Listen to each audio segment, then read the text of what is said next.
नमस्कार, आप शिक्षक भर्ती देख रहे हैं। दोस्तों वीडियो में आगे बढ़ते लेकिन उससे पहले आप सभी को जय हिंद जय भारत। दोस्तों फाइनली सुप्रीम कोर्ट के द्वारा टेट या सीटेट मामले को लेकर जो 29 मई 2026 को फैसला दिया है और उस फैसले में दोस्तों सुप्रीम कोर्ट ने ये कहा है कि फाइनली टेट या सीटेट हो शिक्षकों को 2 साल के भीतर हर हाल में उनको पास ही करना पड़ेगा, वरना उनको नौकरी छोड़नी पड़ेगी। तो दोस्तों फाइनली उसी के संबंध में आरटीआई लगाया गया था सुप्रीम कोर्ट में और यहाँ पर दोस्तों सुप्रीम कोर्ट के आरटीआई का रिप्लाई भी आ चुका है इसी टेट या सीटेट मामले को लेकर। यहाँ पर दोस्तों मैं पहले आपको दिखाता हूँ। जैसे दोस्तों आएंगे तो यहाँ पर दोस्तों 2 आरटीआई है। जैसे पहला यहाँ पर आप लोग ये देख पाएंगे और दूसरा दोस्तों इसका ये आंसर देख पाएंगे। तो फाइनली सुप्रीम कोर्ट के द्वारा बहुत बड़ी दोस्तों घोषणा कर दी गई है। तो इस वीडियो में आप सभी को ये बताएंगे आखिर सुप्रीम कोर्ट ने इस आरटीआई के जवाब में क्या कुछ कहा गया है। दोस्तों इस आरटीआई में सुप्रीम कोर्ट से जवाब मांगने की कोशिश की गई थी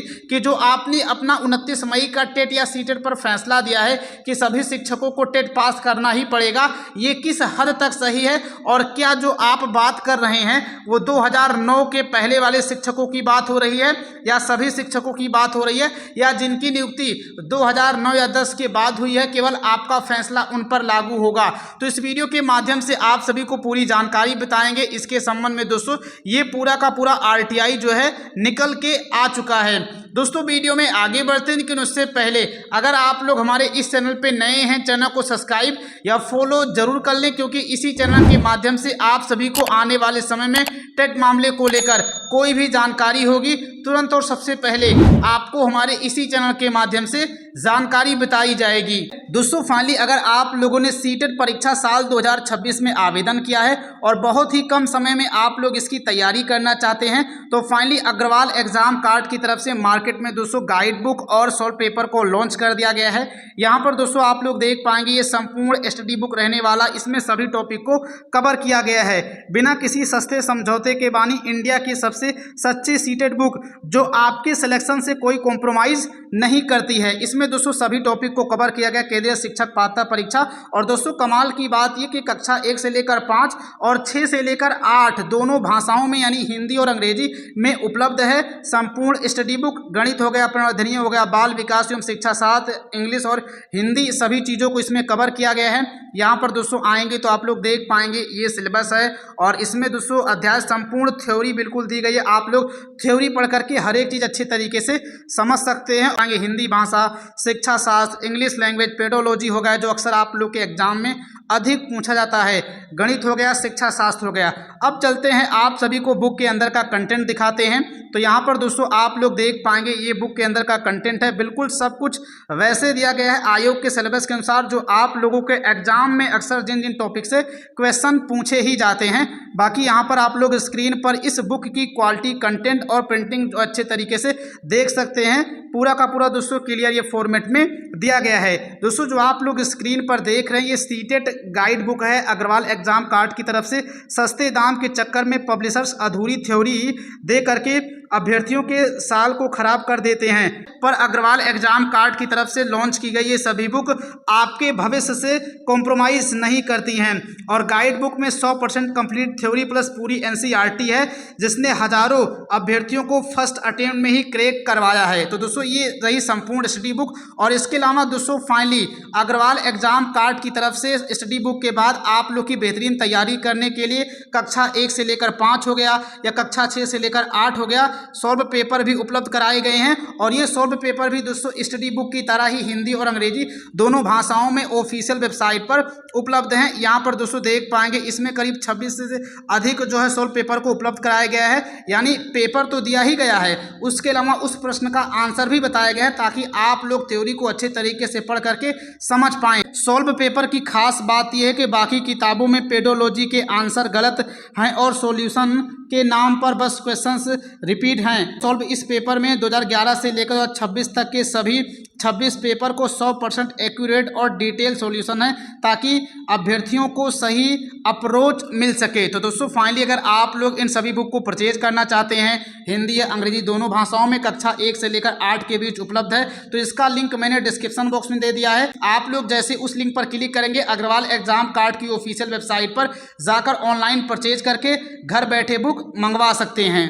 दोस्तों फाइनली जिस आरटीआई के बारे में आप सभी को बता रहा था वो दोस्तों आरटीआई यही है। चूंकि दोस्तों 29 मई 2026 को सुप्रीम कोर्ट ने फैसला दिया और जैसे दोस्तों सुप्रीम कोर्ट ने वो फैसला दिया फाइनली सभी शिक्षक संगठन जो है हरकत में आए और उनको कहीं ना कहीं लगा कि सुप्रीम कोर्ट ने उनके साथ गलत कर दिया है। तो दोस्तों 29 मई 2026 को जो आप लोग स्क्रीन पर ये देख रहे हैं ये आरटीआई लगाई गई थी और इस आरटीआई का जवाब जो है सुप्रीम कोर्ट के द्वारा 8 जून 2026 को यहाँ पर दिया गया है। पहले आपको दोस्तों ये बताते हैं कि आखिर आरटीआई जो लगाया गया था इसमें किन किन प्रश्नों को पूछा गया था। तो यहाँ पर दोस्तों इसमें 5 प्रश्न पूछे गए थे और इन 5 प्रश्नों का जवाब क्या रहा अभी उसके बारे में बताने वाले हैं। पहले यहाँ पर आप लोग प्रश्न देख लीजिए।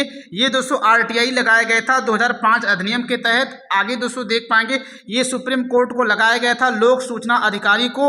यहाँ पर लिखा गया है दोस्तों पहला प्रश्न, क्या आरटीई एक्ट 2009 का मकसद उन टीचरों पर टेट लागू करना था जो एक्ट लागू होने से पहले नियुक्त हुए थे। यानी दोस्तों 29 मई को सुप्रीम कोर्ट ने फैसला दिया और 29 मई को ही शिक्षक संगठन ने सुप्रीम कोर्ट में आरटीआई लगा दिया कि जो आपका ये 29 मई वाला फैसला आया है आखिर ये क्यों आया है और क्या इसमें 2009 के पहले शिक्षकों को भी टेट पास करने को लेकर सुप्रीम कोर्ट कह रहा है। तो अभी इसके बारे में जवाब देंगे कि आखिर सुप्रीम कोर्ट ने क्या जवाब दिया है। और दूसरा प्रश्न दोस्तों यहाँ पर यह है कि क्या क्वालिफिकेशन और एलिजिबिलिटी के बीच कानूनी अंतर ठीक से विचार किया गया है। यानी दोस्तों जो यहाँ पर दीपांकर दत्ता ये समझ रही हैं कि न्यूनतम योग्यता का मतलब टेट होता है, लेकिन शिक्षक संगठन और जितने भी वकील हैं वो सुप्रीम कोर्ट को बार बार समझा चुके हैं कि न्यूनतम योग्यता में डीएड बीएड शामिल है, ना कि टेट ना कि सीटेट।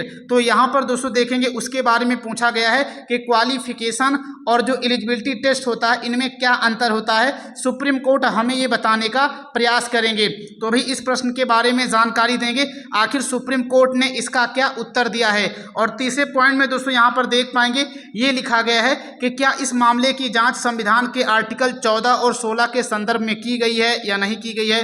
चौथे पॉइंट में दोस्तों ये पूछा गया है कि क्या सर्विस सिक्योरिटी जायज उम्मीदों और नेचुरल जस्टिस के सिद्धांतों को सही महत्व दिया गया है या नहीं दिया गया है। और पांचवें प्रश्न में दोस्तों ये पूछा गया है कि क्या बाद में शुरू की गई एलिजिबिलिटी को जो है रेट्रोस्पेक्टिवली लागू किया जा सकता है या नहीं जा सकता है। तो दोस्तों इन 5 प्रश्नों को सुप्रीम कोर्ट से पूछा गया था। तो फाइनली इनका जवाब जो है सुप्रीम कोर्ट के द्वारा करीब दोस्तों 8-10 दिन बाद 8 जून 2026 को निकल के आता है। सुप्रीम कोर्ट ने दोस्तों इसका जवाब दिया है। किसने? तो कमलेश शुक्ला जो कि दोस्तों रजिस्ट्रार हैं सुप्रीम कोर्ट की, उन्होंने जवाब दिया है। अब दोस्तों उन्होंने इन 5 प्रश्नों का जवाब देते हुए केवल यही चीज़ कहा है, जैसे यहाँ पर देख पाएंगे ये कहा जा रहा है कि इस सेक्रेटेरिएट में 29 मई 2026 को जो आरटीआई मिला था उसका जवाब दे दिया गया है। इसके बारे में जानकारी दी गई है। और यहाँ पर दोस्तों सुप्रीम कोर्ट के द्वारा इन 5 प्रश्नों का जो जवाब है वो केवल 2-3 लाइन में ही दे दिया गया है। यानी एक ही लाइन में एक से लेकर देखो यहाँ पर लिखा गया है कि 1 से लेकर 5 इस माननीय सुप्रीम कोर्ट या किसी दूसरे कोर्ट के कानून हो गया, फैसला हो गया, ऑर्डर का मतलब निकालना या मामलों पर एक्सप्लेनेशन देना, राय देना, कमेंट करना या सलाह देना राइट टू एजुकेशन एक्ट 2005 के तहत सुप्रीम कोर्ट ऑफ इंडिया के सीपीआईओ के अधिकार क्षेत्र और ड्यूटी के दायरे से बाहर हैं। इसलिए आपकी request right to information act 2005 के सेक्शन 2F के तहत नहीं आती हैं और इसे माना नहीं जा सकता है। तो दोस्तों यहाँ पर सुप्रीम कोर्ट ने फाइनली यही चीज़ कहा है कि हमने जो 29 मई 2026 को फैसला दिया है उस फैसले पर हम कोई ये नहीं आपको सलाह नहीं देंगे कि 2009 के पहले देना है, 2009 के बाद देना है। बस इन सभी प्रश्नों का जवाब देते हुए सुप्रीम कोर्ट ने ये कह दिया है कि क्लियरिफिकेशन देना हमारा कोई काम नहीं है, हम केवल ऑर्डर देते हैं, आदेश देते हैं। और यहाँ पर साफ साफ सुप्रीम कोर्ट कह रहा है कि फैसला हो गया, ऑर्डर का मतलब निकालना या मामलों पर एक्सप्लेनेशन देना या राय देना, कमेंट करना, सलाह देना, ये सब राइट टू इन्फॉर्मेशन एक्ट के तहत ड्यूटी के दायरे से बाहर हैं। यानी सुप्रीम कोर्ट इस पर आपको सलाह नहीं दे रहा है, वो आपको एक्सप्लेन नहीं कर सकता, बस उसका काम है ऑर्डर देना, बाकी मानना ना मानना आपका काम है। तो यहाँ पर फाइनली सुप्रीम कोर्ट ने भी सही तरीके से जो है प्रश्नों का जवाब नहीं दिया है जो 29 मई को आरटीआई लगाया गया था। और इस प्रश्नों में सबसे ताकतवर प्रश्न यही था कि जो पहले नंबर पे यहाँ लगाया गया था कि क्या जो आरटीई एक्ट 2009 का मकसद उन टीचरों पर टेट लागू करना था जो एक्ट लागू होने से पहले नियुक्त हुए थे। तो दोस्तों इसका क्लेरिफिकेशन जो है सुप्रीम कोर्ट से मांगा गया था। और जो यहाँ पर बार बार दीपांकर दत्ता साहब जो है न्यूनतम क्वालिफिकेशन योग्यता को टेट मान बैठे हैं, उन चीज को भी लेकर इसमें दोस्तों प्रश्न किया गया था। लेकिन फाइनली सभी प्रश्नों का जवाब केवल एक ही उत्तर में 1-2 लाइन में दे दिया गया है कि सुप्रीम कोर्ट जो है किसी भी प्रश्न का जवाब नहीं देना चाहता। ये क्लियरिफिकेशन हो गया, सलाह देना हो गया, ये तमाम प्रकार की चीजें आर्टिकल 2F के तहत सुप्रीम कोर्ट नहीं देगा। अब दोस्तों ऐसा कैसे हो सकता है कि आखिर सुप्रीम कोर्ट जो है RTI का रिप्लाई सही तरीके से क्यों नहीं दे रहा है? और तो दोस्तों यहाँ पर देख पाएंगे फाइनली जो सूचना का अधिकार अधिनियम 2005 में जारी हुआ था, तो दोस्तों उसमें एक जो धारा है 2 का F, तो दोस्तों 2 का F यही कहता है कि RTI के माध्यम से केवल वही जवाब उपलब्ध कराए जाएंगे जिसका कोई दोस्तों वैधानिक प्रमाण उपलब्ध हो या वैसी चीज़ें जो सरकार के पास उपलब्ध हों। जैसे यहाँ पर देख पाएंगे मैंने अच्छे तरीके से लिख लिया है, यहाँ पर दोस्तों ये लिखा गया, आप लोग जैसे आएंगे तो इसमें देखेंगे ये दोस्तों यहाँ पर लिखा गया है कि सभी के लिए एक बहुत ही महत्वपूर्ण जानकारी है कि RTI के तहत केवल जो वही जानकारी उपलब्ध कराई जाती है जिसका रिकॉर्ड उपलब्ध हो या दस्तावेज ही मांगे जा सकते हैं। यानी आप RTI के माध्यम से सुप्रीम कोर्ट से ये मांग सकते हैं कि ऑर्डर आपका 29 मई का ऑर्डर कैसे मिलेगा और क्या आप हमें जो है इसके बारे में कुछ और जानकारी दे सकते हैं, क्या NCT की गाइडलाइन क्या कहती है, भारत सरकार क्या कहता है, या सुप्रीम कोर्ट ने शिक्षकों को लेकर 1 सितंबर 2025 हो गया या 29 मई 2026 को क्या क्या फैसला दिया है। अगर आप लोग RTI के माध्यम से ये सभी जानकारी मांगेंगे तब सुप्रीम कोर्ट इन जानकारी को आपको उपलब्ध करा देगा। लेकिन अगर आप सुप्रीम कोर्ट से अलग से कोई जानकारी मांगेंगे कि जो है क्वालिफिकेशन हो गया, एलिजिबिलिटी में क्या अंतर होता है, 2009 के पहले या बाद में शिक्षकों पर टेट लागू है या नहीं लागू है, ये सभी जानकारी मांगेंगे तो फाइनली सुप्रीम कोर्ट नहीं देगा। तो सुप्रीम कोर्ट दोस्तों वही चीज़ है कि बस केवल और केवल आपको यही जानकारी दे सकता है कि जो रिकॉर्ड उपलब्ध होता है वो दे सकता है, या अगर आप कोई डॉक्यूमेंट सुप्रीम कोर्ट से मांग रहे हैं तो दोस्तों वो दे सकता है। बाकी इसके अलावा किसी भी मामले पर यहाँ पर साफ साफ लिखा गया है कि सुप्रीम कोर्ट किसी भी मामले पर कानूनी राय या स्पष्टीकरण नहीं दे सकता है। तो यहाँ पर दोस्तों जो RTI के माध्यम से जानकारी मांगी गई थी ये दोस्तों कहीं ना कहीं कानूनी राय या सुप्रीम कोर्ट से स्पष्टीकरण मांगा गया था कि 2009 के पहले शिक्षकों पर टेट लागू है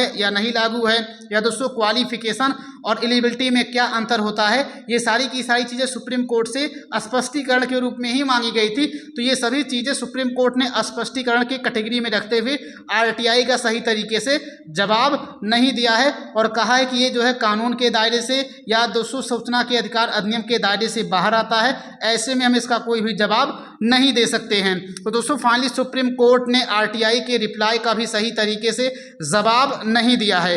तो यहाँ पर मैंने आप सभी को इसके बारे में जानकारी बता दी है। ये RTI आया था तो मैंने सोचा आप सभी को इसके बारे में जानकारी दे दूँ। बाकी इसके लिए आप लोग क्या कुछ सोचते हैं कमेंट ज़रूर करें, और जितने भी शिक्षक साथी चैनल पे नए हैं चैनल को सब्सक्राइब करके नोटिफिकेशन बेल ऑन जरूर कर लें।